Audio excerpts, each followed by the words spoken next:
Hey guys, welcome back to another video. Today we are doing my March wrap up. What happened? Why did I go so rogue from my original TBR? Where I ended up landing, what I ended up reading. If you want to find out, grab your coffee, grab your tea, and let's get cozy.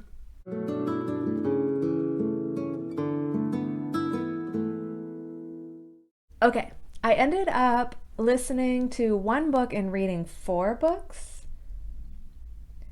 I listened to one book, I read 3 books, and I'm going to finish the other book before the end of the month. Let's start with my original TBR and see how I did. How'd I do? Okay, so originally I wanted to read If We Were Villains, which I did not.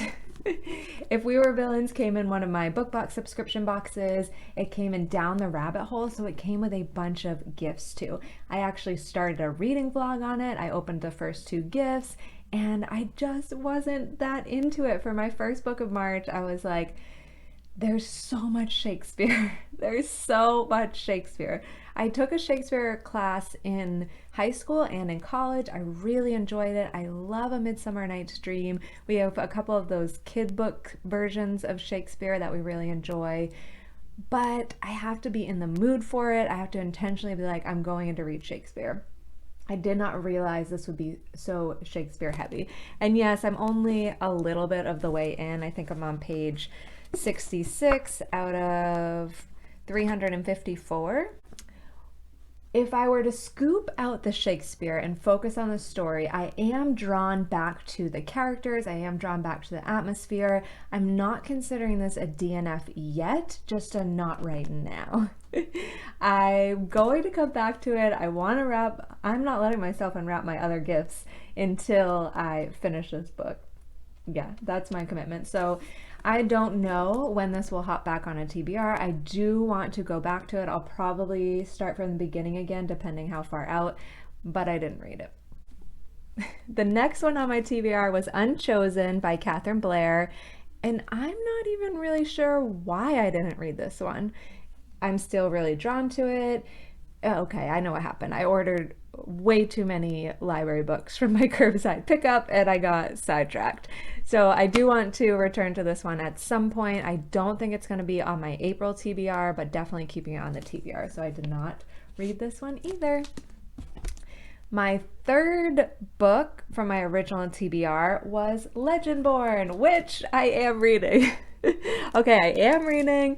I'm about halfway done, and I really, really want to finish by the end of the month. I am thoroughly enjoying this. Thoroughly enjoying this so far.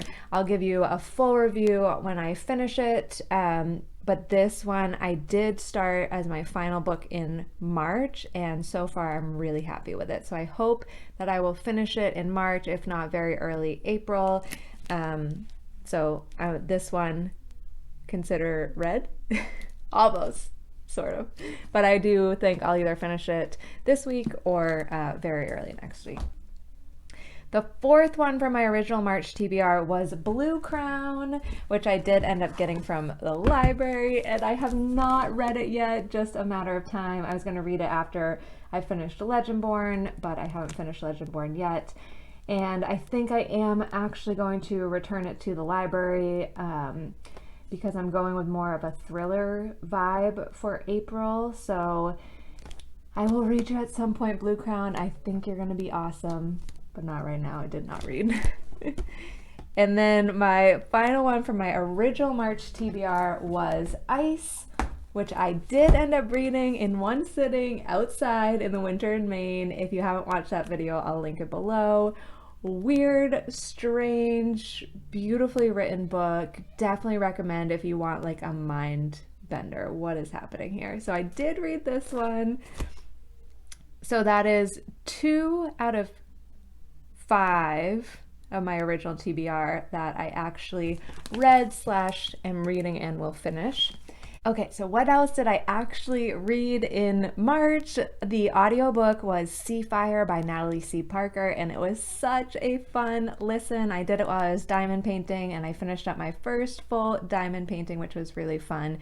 Sea Fire was such a good story. Our main character is Caledonia. She's a young woman who is the captain of her own ship. She's trying to protect all of her crew members. It's an all-female crew against this like warlord who's killed her family, killed or impacted everybody on the ship in some way, and not a good way. So it's kind of their seeking of revenge, but also staying out of the way, and also like coming to age story. There's a lot of moving parts and pieces, and I definitely enjoyed it. I ended up giving it 4 out of 5 stars. The narration did bump me out a little bit. It sounds like the warlord's name is Eric. Eric?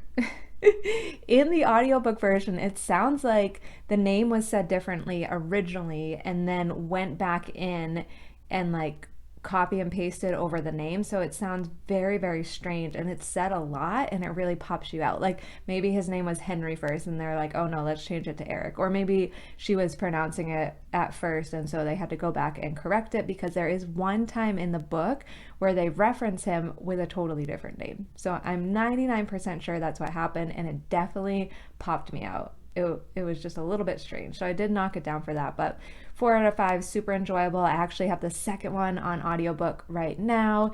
I haven't been diamond painting as much because I've been reading Legendborn. So when I pick that back up, I'll pick up the second in that series. Another book that I read in March is Vision in Silver by Anne Bishop. This is from the Other series, which I love this series so much. The first book is Written in Red, the second book is Murder of Crows, and this follows the story. This is just like, whoa. I love this series so much. I think Anne Bishop does a great job creating this world. I love the juxtaposition of the others who are kind of fae-like. There's some shape-shifting with humans, and humans trying to like expand beyond their territory. And I really liked the way, especially in this book, there's this whole humans first and last movement, which felt like a really incredible parallel for some things that were happening in our world this past year. So I found that really, really interesting. I do know that our main character, Meg, is a blood prophet, which means when she cuts herself, there's prophecy. And so I have heard some reviews where people find this really, really off-putting because it's similar to self-harm and it could be triggering. So I do want to put that out there, that that idea of cutting yourself for prophecy or for pleasure could be triggering. I have had friends who have dealt with self-harming before, and I was able to kind of detach from that while reading and still really, really enjoy this book, but it's definitely something to be mindful of.